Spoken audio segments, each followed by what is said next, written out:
Logan, rather. All right, Gaylon Logan, okay. Greetings, welcome back, everybody. It's your brother Mikael, and we're here at the Solidarity Conference 2022 with Repair Nations. And our theme this year is I versus we. And we have a great community leader out here in Oakland, Mr. Gaylon Logan. And he's with Village Connect, and he does a lot of community work with thought leading. And he's a founder and CEO of Village Connect as well. He's an organizer. He develops and consults in the community with different workshops. He also holds a seminar, and he's a facilitator. He does conflict resolution, and he's a motivational coach as well. And he does a lot of community work with counseling and motivation. And he's here to give us a word about the mindset, changing our mindset from being individual to collective and cooperative. So we want to give Gaylon a moment to present and let us know about how we can change our mindset working together with Village Connect.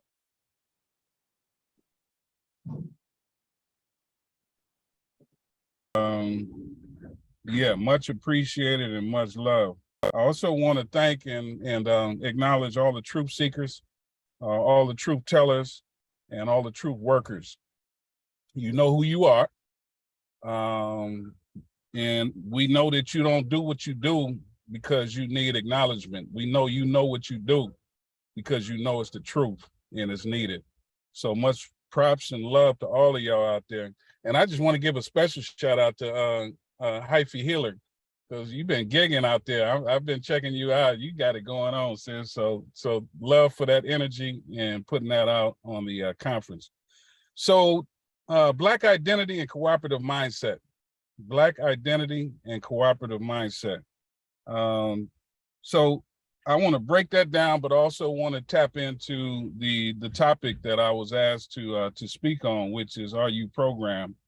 Black identity, to me, what it comes across as when I say that and hear that is how I see myself, how I love myself, how I manage myself, and how I be with myself. But when you throw that extra little piece on that cooperative mindset, you know, it shifts into a whole nother realm. It shifts into a whole nother way of us showing up in the world and with ourselves. And to me, what that says is that we go to this other level that looks at how I see us and how I love us and how I manage us and how I be with us. So again, one segment, I'm doing me. The other segment, I'm doing us. I'm being with us. And that's more than a notion, because, and I'll speak to it in a second, the way that we have been conditioned and trained does not allow for us to flow in that regard in both realms. And so a lot of times, some of us, we get caught up in that first one and we don't know how to get to the other side. We don't know, and we don't have the tools to get to the other side. So I want to speak to that a little bit. Who am I? Who am I? So for those of you who don't know who I am, you've never heard me speak, you've never been in my presence, I love you. I'm Gaylon Logan Jr. That's the name that I was given. Currently, I'm a founder, CEO, I'm a master coach, and I'm the creator of a coaching model, a new innovative coaching model called culture-based transformative coaching. I've been a life coach and a conflict resolution coach for the last 20-some years. But what I realized about 10 years ago is that the training that I was receiving was insufficient. It was insufficient, and there was things missing from it. And so my God in me told me that if there's something missing, just put in it what's missing and then put your name on it. And that's exactly what I did. And so that's how culture-based transformative coaching came to be. But I just want to also say, before I move on from me and talking about me, is that I am a father and I am a grandfather. And if I leave today off this planet, those are my two biggest accomplishments. So I just want to say that just for those truth seekers out there who you understand what I'm saying. That's my mission. That's what I was put on this planet to do, is to stand in my position and do what I need to do. So the question, are we programmed? Are you programmed? And I'm gonna walk through some of this stuff, but I also want to leave room at the end for us to have some dialogue together. I love to be interactive. I love to engage. And so I really, for those of you who are willing to chop it up with me, I'd love to hear your thoughts around what I covered in these next few minutes. But the question, are you programmed? And so here's the simple answer, y'all. Here's the simple answer. I'm gonna let Mr. T tell it. Hell yeah, you program. We all program. But here's another question. Here's the question I'm gonna replace it with. The important question is, do you understand what applications are running in your proverbial hard drive? So I'm gonna say that again. Do you understand what applications are running in your proverbial hard drive? Or are you just operating off the applications that have been provided to you by your parents, your family, and society, and that public school system? I'm gonna pause for a second there. Let you take that in. Let you feel that. Let you be honest with yourself. Okay? So yeah, we program. So I want to break it down in a certain way, because what I learned over the years is that when you are operating, or when you faking a fraud and a phony, when you're not being your true self, when you're not showing up with people in your authentic self, and sometimes it ain't because you don't intend to, sometimes you don't even know. You know, what does that look like? What does it feel like? And how does it move you forward? Or are you standing still? And so another aspect of this is, you know, when you hear the word, y'all give me a thumbs up or something, y'all give me some feedback. You know, are you used to people asking you, are you doing the work? Are you working on yourself? Are you working on yourself? And what the hell does that mean? Are you working on yourself? Are you doing the work on yourself? And so here's the reality that I've come across in doing this work. How can you work on something that you don't understand? How can you work on something that you have no clue on how it operates? So for example, if I were to give you a $300,000 car, a Maserati, a Fiat, whatever, I don't know, there are $300,000 cars out there. And you drive that car, and then one day it starts acting up on you. And somebody say, well, just work on it. Just work on it. Are you going to be able to work on that car? 9 times out of 10, hell no, because you don't understand the car. You don't know how it operates. You don't know how it's different from another different car, from a Tesla. So we have to understand what we're working with. And so what we're working with is ourselves. So when we start talking about my program, when we start talking about doing the work on myself and growing myself, it's a necessity. It's a necessity that we have just a general understanding of who in the hell are you? Who in the hell are you? And you are more than just that flesh and body. I'm gonna just say that. You're more than just that flesh and body. So let's talk about, and I'm gonna frame a lot of this, what I'm gonna say in the next few minutes on CBTC, culture-based transformative coaching. Why? Because it was given to me, and I'm gonna let it flow through me.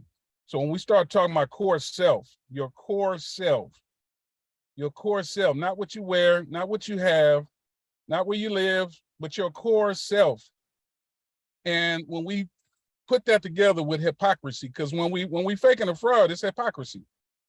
So when we first came into the world and we came home from the hospital, our lessons, our training began. And we began to get programmed. So we started getting introduced to applications that would tell us how to operate.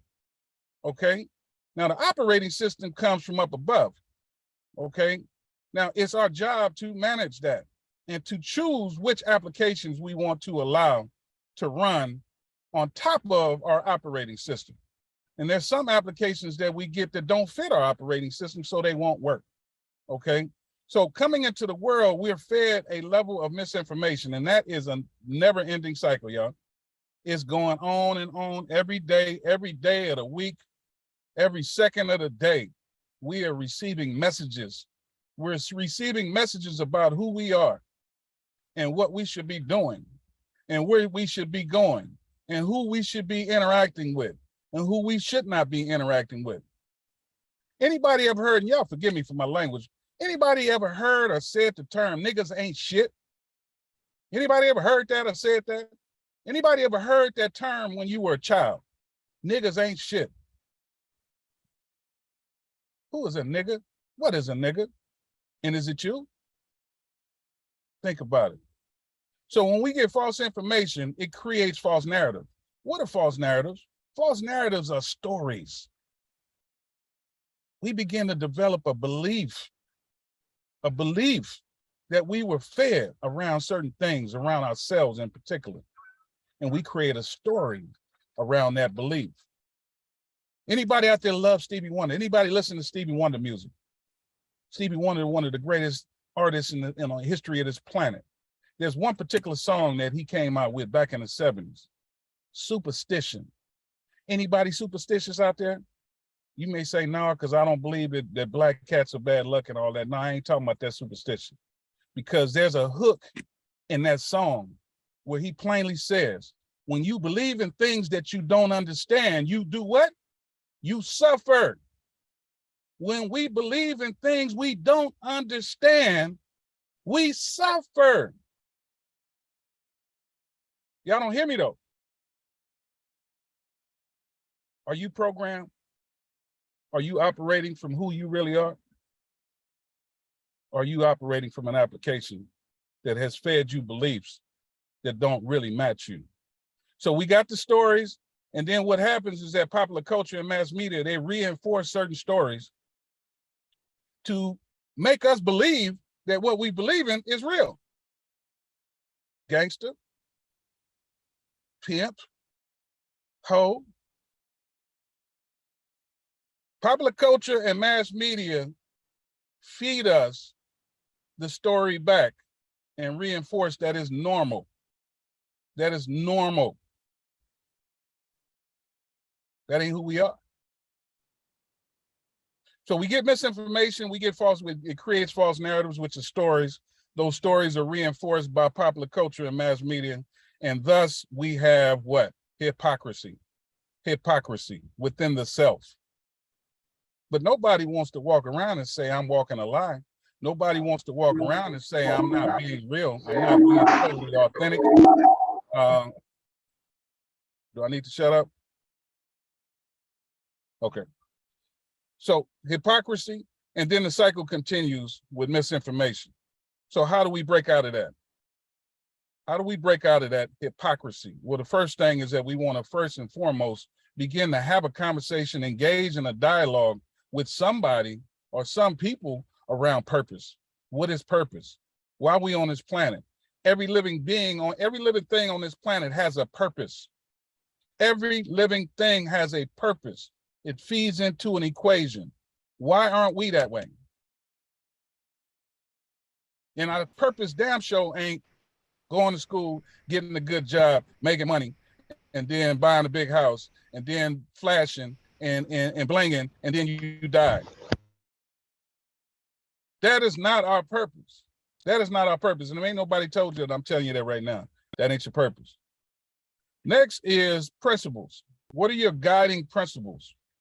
What's the story that you tell yourself over and over again? What's the music that plays in the background in your mind on a day-to-day basis that directs you towards your purpose, your higher purpose? Do you know? Have you looked into it? Have you written it down? Do you repeat it? Then we have values, and I'm gonna call them core values. Do you know what your top 5 core values are? Do you understand what your core values are? How does your values fit into the equation of you fulfilling your purpose? Understand that, know that. My life purpose today is to diligently stay mindful that it's a natural and healthy act to engage in the process of introspection, seeking and discovering the treasures embedded within me from an intimate, ultimate power source. Once I discover said treasures, my purpose is to then unselfishly share with the world. That is my life purpose. My top 5 guiding principles. Number 1 is spirituality. Number 2 is personal growth and development. Number 3 is my family.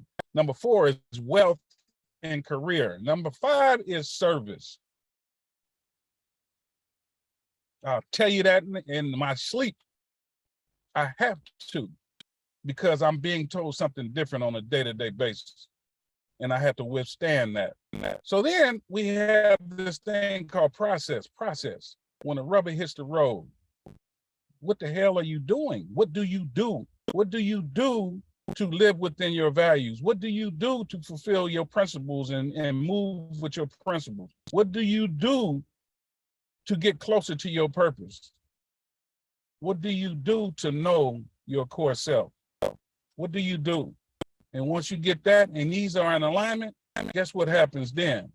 Then you can break out of the hypocrisy.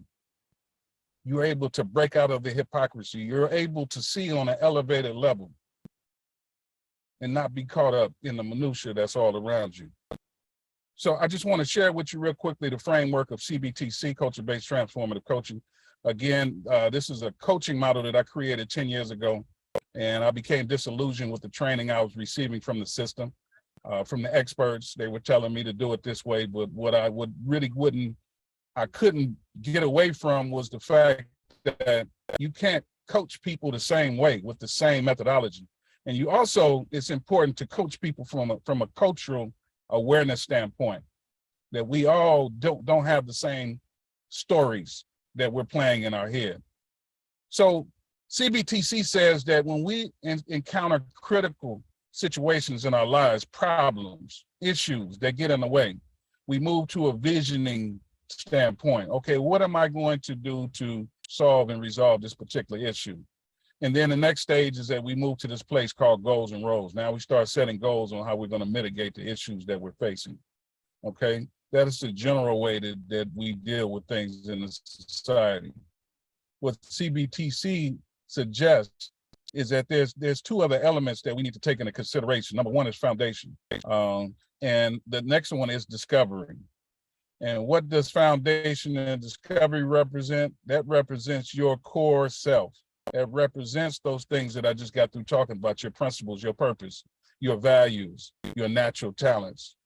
And so the way this breaks out is that when we encounter a visioning process, when we start looking for solutions and answers, and we begin to set goals, and we begin to assign roles to mitigating certain issues that we're facing, what we're going to do is that we're going to use a process that says, I need to start with foundation first when I encounter an issue.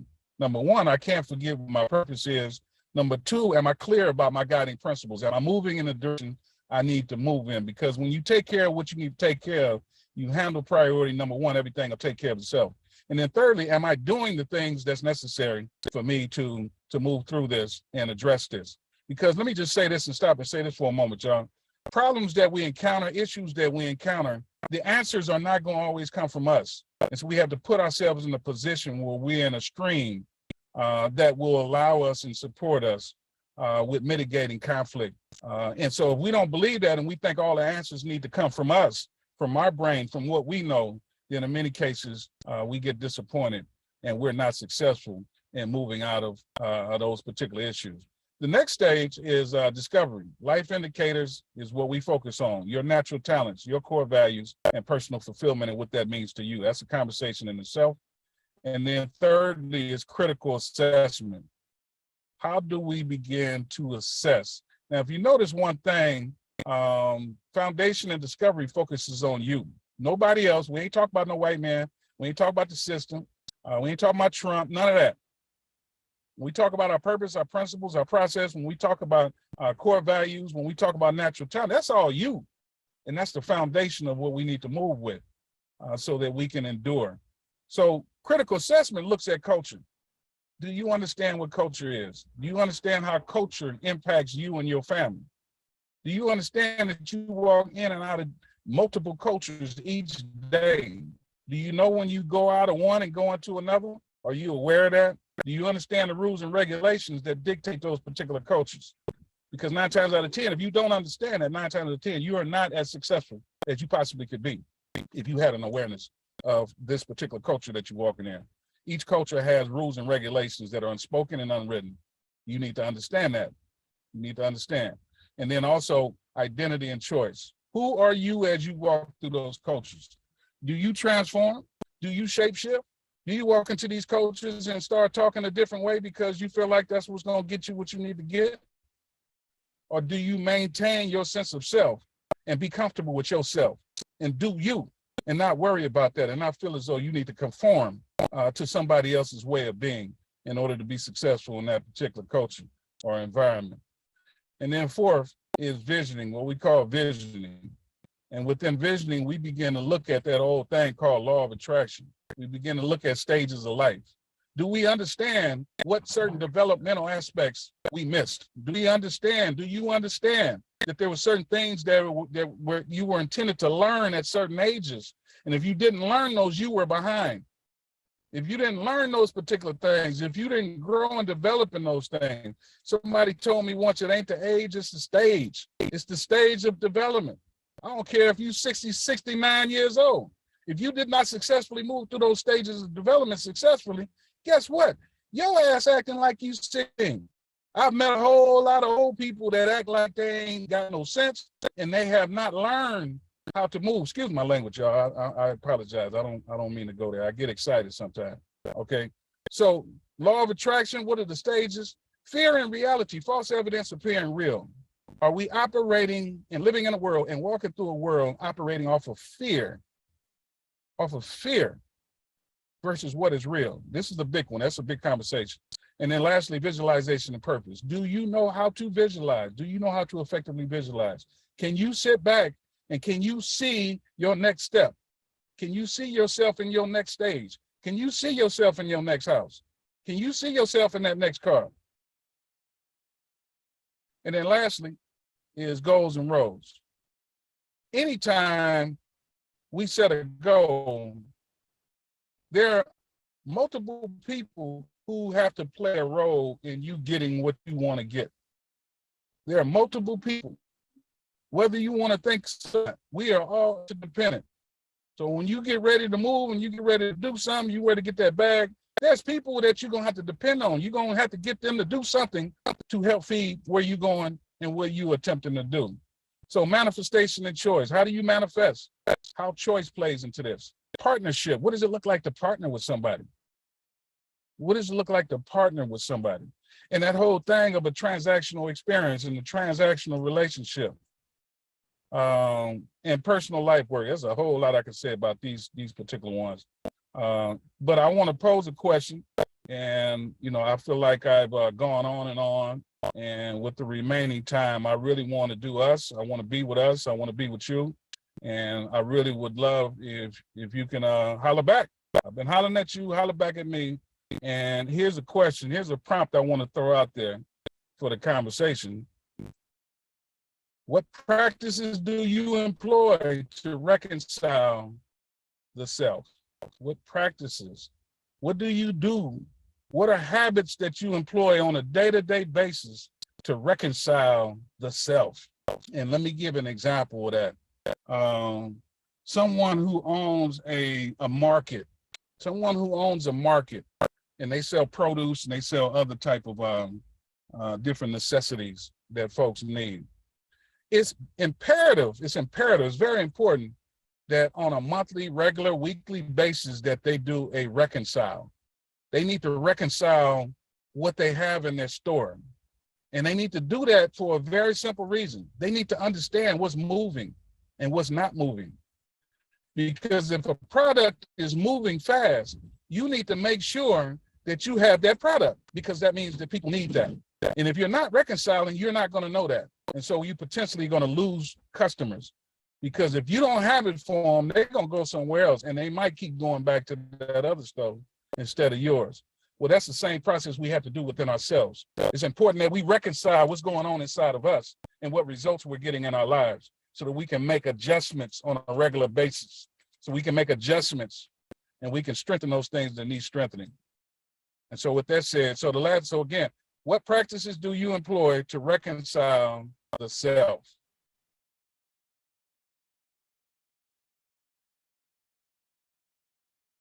Anybody? Got an answer?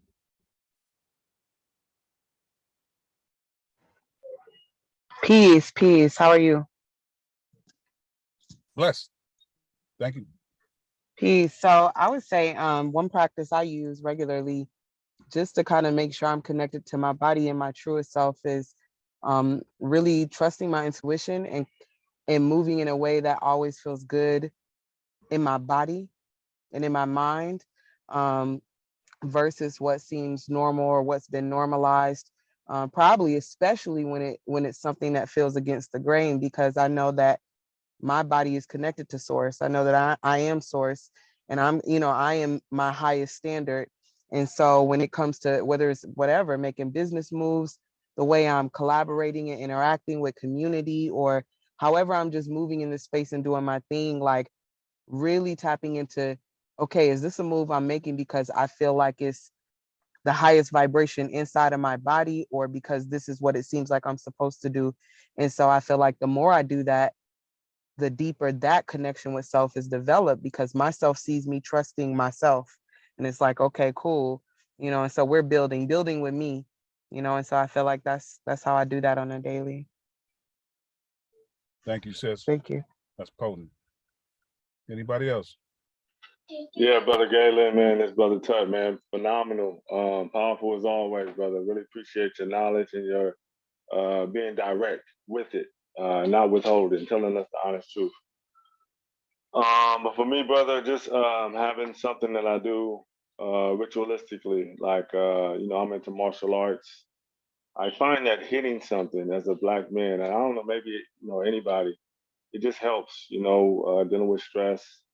I am a father. I am a grandson. I have a huge family, and just having a consistent dedication to sharpening my craft and the skills, and like releasing that force through practice, and not intentionally trying to do harm to myself or others, but just learning my strength and my power, and having some form of direction for it, instead of just letting it stagnate and become, other things, other illnesses or frustrations or even depression. So that's what I do on a day to day, man. If I'm not hitting the bag, hitting mitts, iron palm training, push ups, things around training really helps me out. Appreciate that, brother Tuck. And you said something about learning your power. And that key word, learn.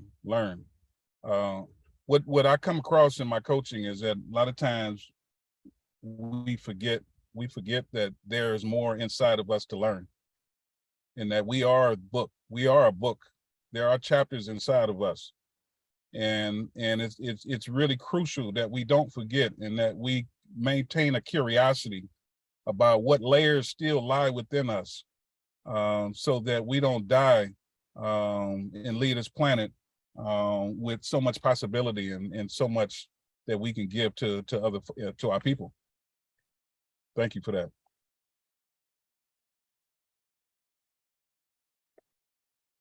And it looked like we got somebody in the chat room, Leela, I think. Love that example. Reminds me of the reconciling I do in my personal life. Clearing and organizing my home and workspace helps me understand where I'm at with my goals. And then you said, okay, and then you said it in Spanish, so I can't get down there, so forgive me. Santos, really appreciate the presentation, bro. Gaylon, very powerful self-regulation through the brain, the breath, meditating to strengthening my intuition and act from my gut feeling. Thank you. And Brother Tut, Sister Mia, you guys gonna have to lead me on the time. So if I'm out of time or got a few minutes, please let me know so I can adequately complete. Mr. Yes. I would love to be able to find some of the references that you put up on the screen and some of those diagrams. If not, where I can find just more information on how you lay all this out, if you could put that in the chat.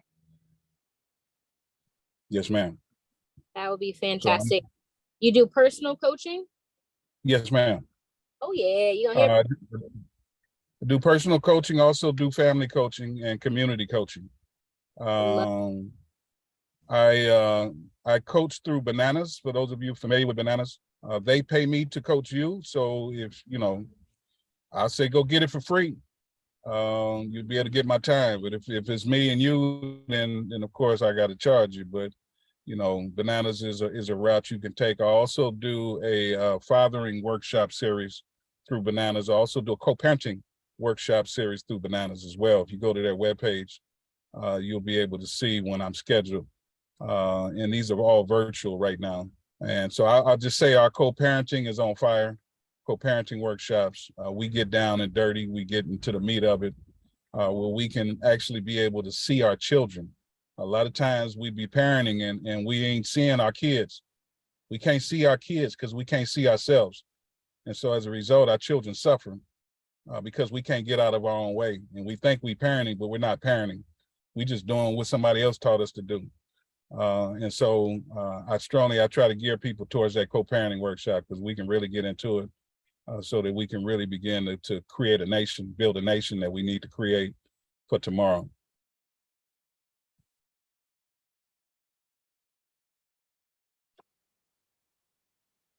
Anybody else? And I'm asking the question about what your practices are so that other people can hear, because they may not know, they may not have the same tools you got. So those of you who've shared, thank you so much, because you're sharing some wisdom, you're sharing some guidance that other folks may not have. And so we always want to attempt to make a space so that folks can get laced. I would say my practices are asking myself simple questions and try to focus, like what is my one word? I picked it up from the internet. It was this one YouTuber. But my one word for this moment, like, because sometimes I'll have a lot of words in my mind, a lot of different thoughts and impressions. And so if I just can focus on one word that is coming up, it helps simplify maybe what direction I'm leaning, whether it be anxious or at peace or, light or heavy, just kind of where I am on that compass.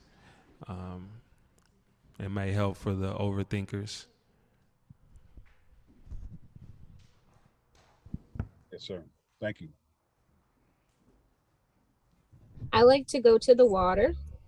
Recently, I've taken up hot tubbing. I don't know how many of y'all like to go to the water, but just sitting in a really hot bath has been really revitalizing for me.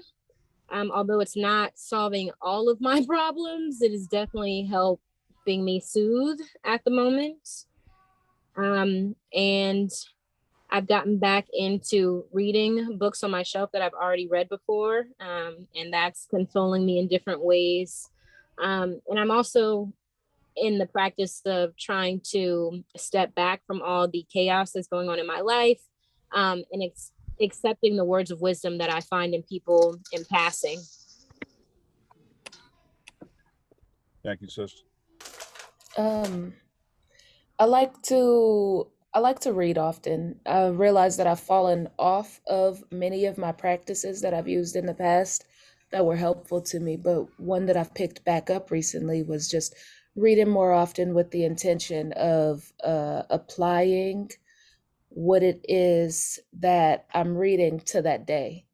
And so I look for opportunities, say when I'm with my friends or family members, to also apply things that I find in the books. Right now, I'm reading a book about inner child work, and it's been really helpful, not only to me, but I've been sharing it with friends and family members as well, and it's been really helpful. Thank you for that, sister. And if I could chime in real quick, I would throw out there reading it's essential that we read every day, even if it's just 10 minutes. Even if it's just 10 minutes, read something every day, something of your choosing. And it's a big difference in reading, because I went to school and somebody told me I needed to read this book. Your intention. And let me just say this also with reading. Reading is so fundamental because, number one, what happens is that we begin to read other people's experiences who came before us, and whose lives and whose journeys they're traveling. And what happens is that truth attracts truth.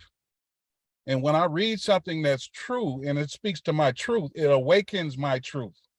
It stirs my truth. And so that's why it's so important to read. It's so important to read about other people's experiences, journeys, pathways, challenges, experiences. We got to read. You got to read. When you don't read, that brain begins to go dormant. And so at least 10 minutes a day.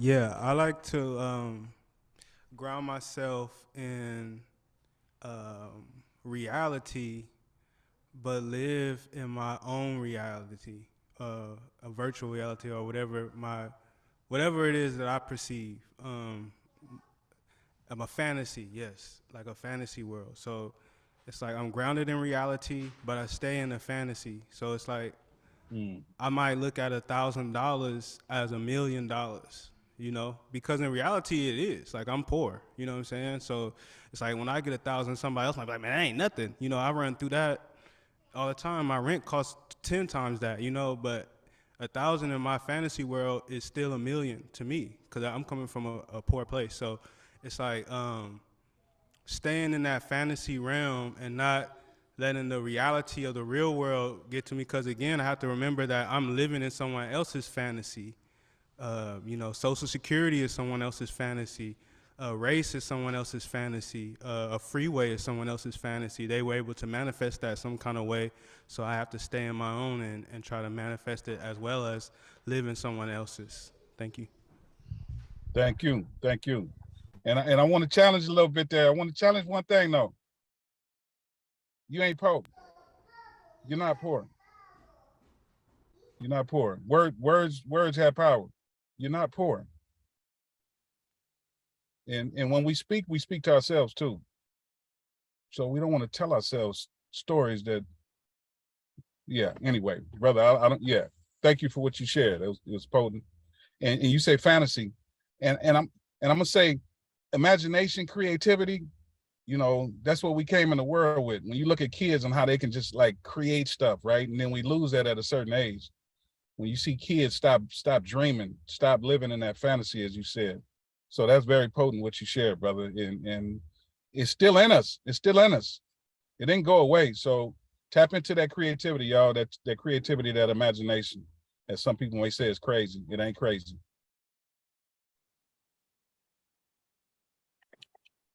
Hey y'all, I'd like to share. This is Honey Gold Jasmine. One of the things I do is I'll meditate and intentionally identify the places in my body where I'm holding tension. And I know like one of those places for me is my jaw.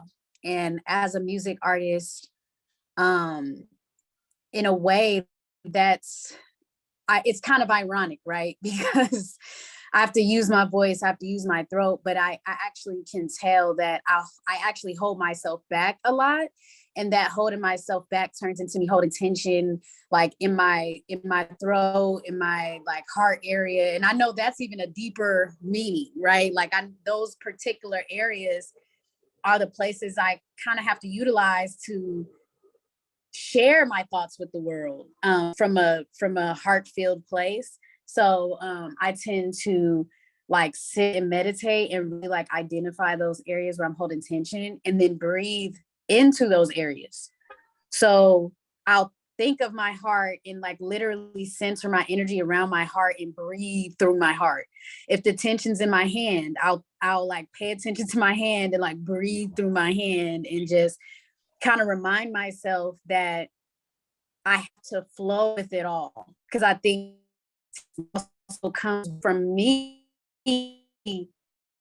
really holding myself back from flowing into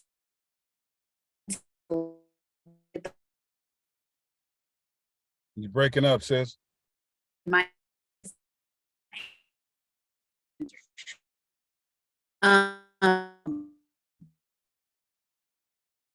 into that, how I keep it simple, I just and remind myself that it's all there to be utilized for a reason.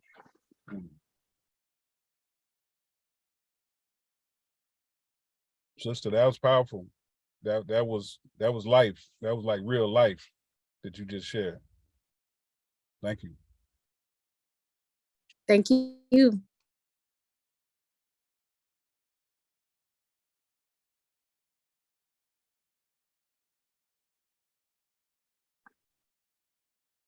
Okay. I see a question. Building up foundation. Can you share more about building up foundation? Yes. So,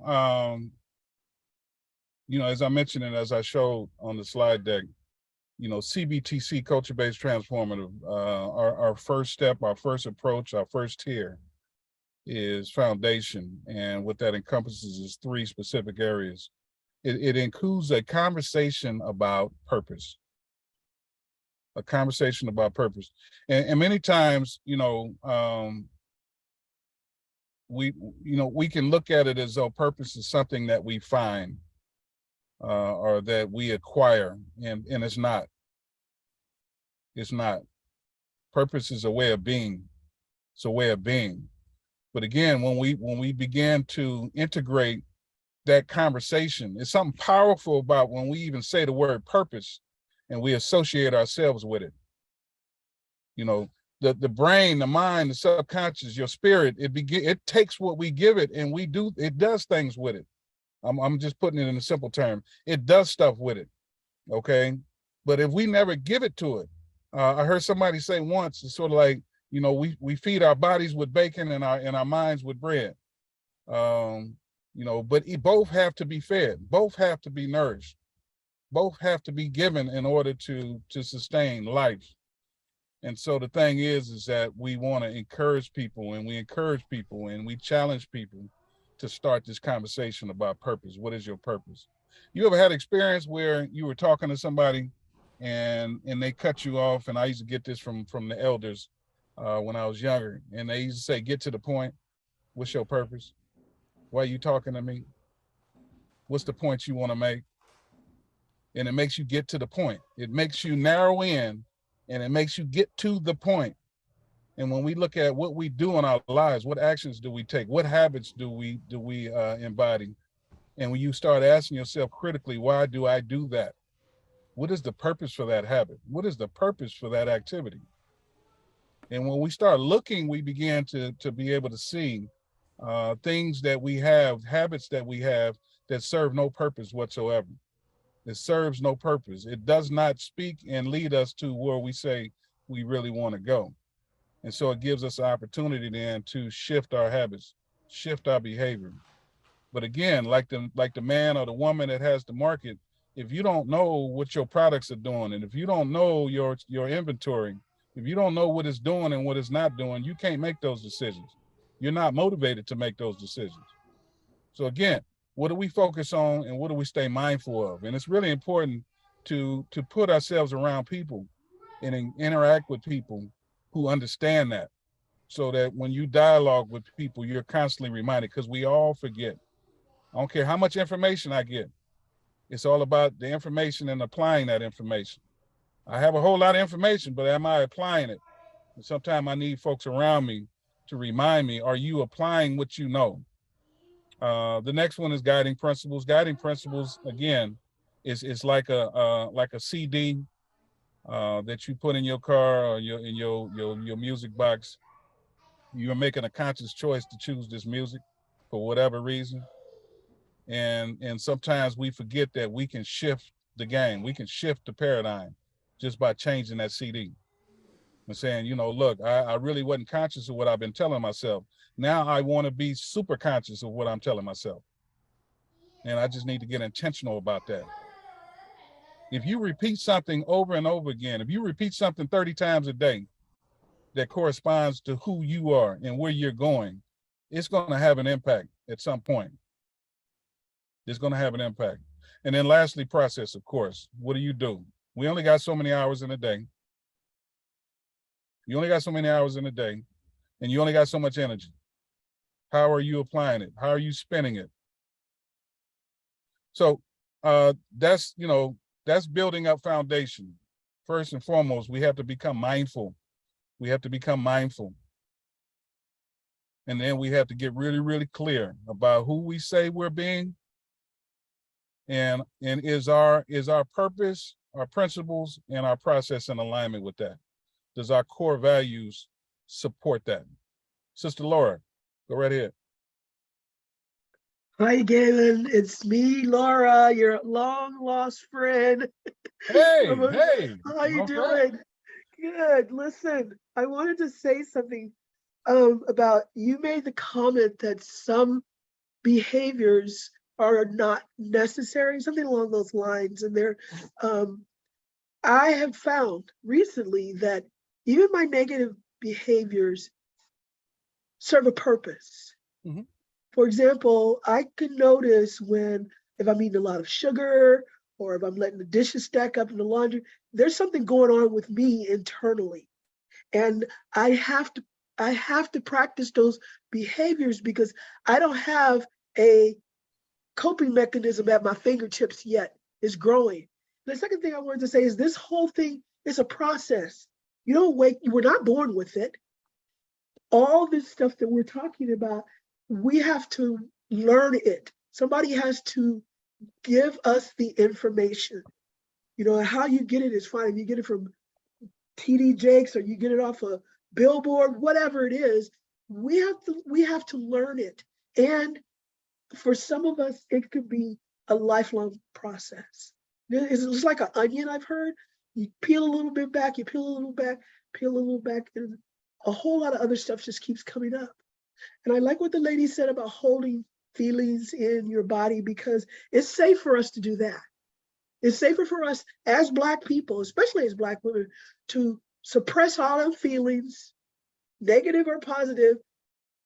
And what happens to it is it's called gunny sacking, I think.